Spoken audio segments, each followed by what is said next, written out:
এবার জন্মদিনের কেকটা ভাগ করে কেটে দিল আমার বর। আর আমি সবার হাতে তুলে দিলাম। তারপর একে একে সকলে দিল আমাকে উপহার। কে কি গিফট দিল চলো তোমাদেরকেও দেখাই। প্রথমে আমার বর আমাকে একটা লক্ষ্মী গণেশ দিয়েছে। মাসির বাড়ি থেকে দিয়েছে আমাকে ফটো ফ্রেম আর দুটো চকলেট। মামার বাড়ি থেকে দিয়েছে একটা সুন্দর জামা। ভাই আমাকে দিয়েছে একটা মাইক, যেটাতে এখন আমি এডিটিং করছি।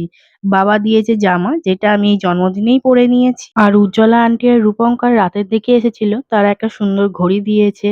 এই বিশেষ দিনে আমার ভাই নিজের হাতে ঘর সাজিয়েছিল খুব সুন্দর করে। অনেক তো গিফট দেখানো হলো, এবার চলো আজকের রাতের মেনু কি সেগুলো তোমাদের সাথে শেয়ার করি। আর আজকের মেনু ছিল পোলাও, চিকেন কষা, স্যালাড আর মিষ্টি। সবই রান্না করেছে আজকে আমার বর নিজের হাতে। সকলের খাওয়া হয়ে গেছে, সেগুলো আর ভিডিও করা হয়নি। এখন আমরা খেতে বসেছি। আজকের ভিডিওটা এখানেই শেষ করছি। তোমাদের কেমন লাগলো কমেন্টে জানিও। ভালো লাগলে লাইক করো, সাবস্ক্রাইব করো। Bye bye, tata.